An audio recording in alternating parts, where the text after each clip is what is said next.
নমস্কার বন্ধুরা, শ্রীর হেসেলে আপনাদের সবাইকে স্বাগত জানিয়ে শুরু করছি আজকের রান্না ডুমুরের ঘন্ট। অনেক দিন ধরেই ইচ্ছে ছিল ডুমুরের কোনো একটা রেসিপি আপনাদের সাথে শেয়ার করার, কিন্তু ইচ্ছে থাকলেই তো হবে না বলুন। ডুমুরেরও তো দেখা পাওয়া দরকার। তো অনেক খোঁজ করে ডুমুরের দেখা পাচ্ছিলাম না। তো আজকে আসার সময় বাজারে হঠাৎ একজনের কাছে পেয়ে গেলাম ডুমুর। তা ডুমুর নিয়ে চলে আসলাম। এবার ডুমুর কিনতে গিয়ে কি হয়েছে সেটা পরে বলছি। তো ডুমুরগুলোকে আমি প্রথমে কেটে নিচ্ছি।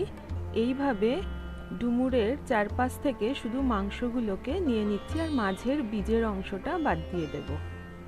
দেখুন, মাঝের বীজের অংশটা এইভাবে বাদ দিয়ে দিচ্ছি।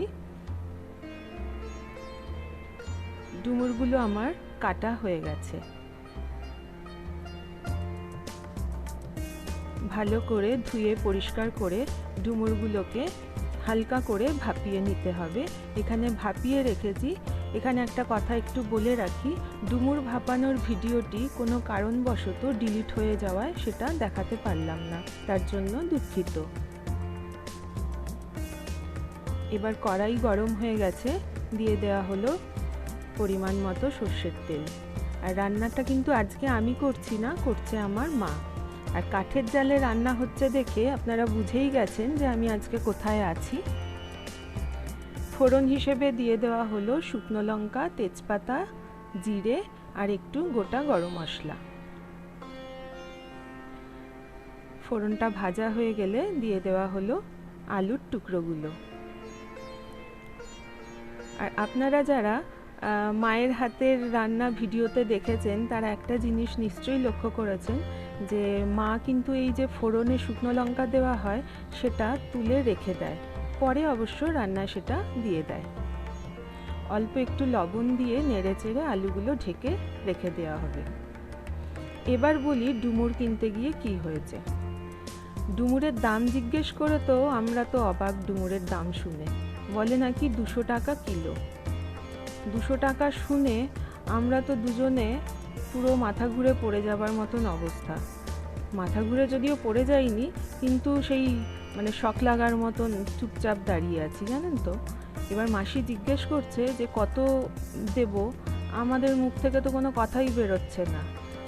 তারপরে অনেকক্ষণ দাঁড়িয়ে থাকার পরে যখন বললাম যে দামটা একটু বেশি, তখন উনি এক ধাক্কায় কি করলেন জানেন, 200 টাকা কিলো থেকে 150 টাকা কিলোয় চলে আসলো।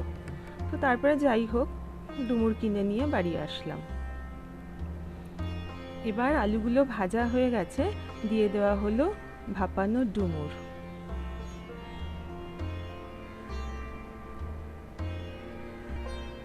ডুমুর দিয়ে অল্প লবণ দিয়ে ডুমুরটাকে একটু নেড়ে চেড়ে নিতে হবে। মা এখানে যে জলটা ব্যবহার করলো, শিলে যে মশলা বেটেছিল সেই শিল ধোয়া জলটা অল্প একটু দিয়ে ঢেকে রেখে দিল। এবার ডুমুর আর আলু খুব ভালো মতনই সেদ্ধ হয়ে গেছে। দেখুন, আলুটা খুব ভালো মতন সেদ্ধ হয়ে গেছে।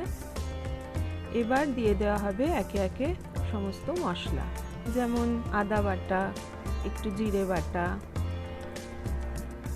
আবার মশলা ধোয়া জলটা দিয়ে দিল,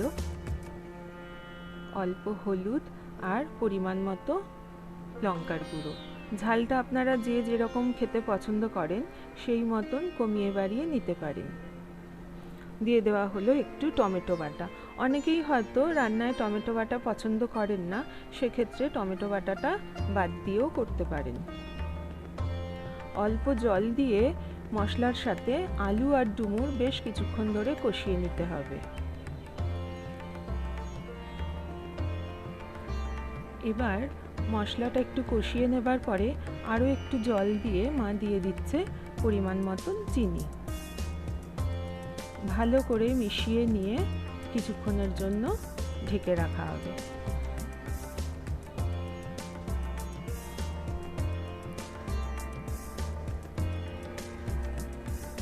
জলটা প্রায় শুকিয়েই গেছে পুরো। যেহেতু ডুমুরের ঘন্ট রান্না হচ্ছে, তাই এখানে জলের পরিমাণ খুব কম ব্যবহার করা হয়েছে, আর একটু শুকিয়ে যাওয়ায় একটু গরম জল দিয়ে দেওয়া হলো। যদি আপনারা ডুমুরের ডালনা রান্না করেন সেক্ষেত্রে জলের পরিমাণটা একটু বাড়িয়ে দেবেন।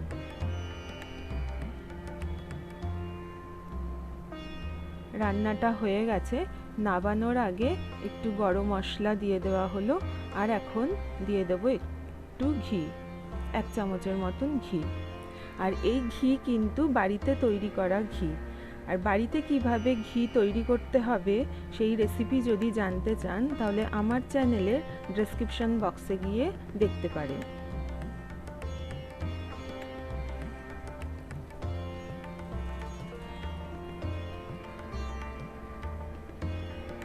এবার একটি পাত্রে নামিয়ে নেওয়া হচ্ছে।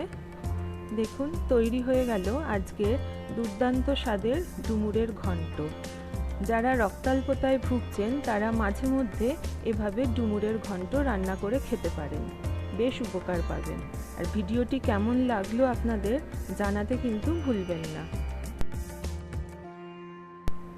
আজকের ভিডিওটা এখানেই শেষ করছি। দেখা হবে খুব শীঘ্রই পরের ভিডিওতে। ভিডিওটি সম্পূর্ণ দেখার জন্য ধন্যবাদ। ভিডিওটি ভালো লেগে থাকলে লাইক, শেয়ার ও সাবস্ক্রাইব করার অনুরোধ রইল। ভালো থাকবেন, সুস্থ থাকবেন। ধন্যবাদ।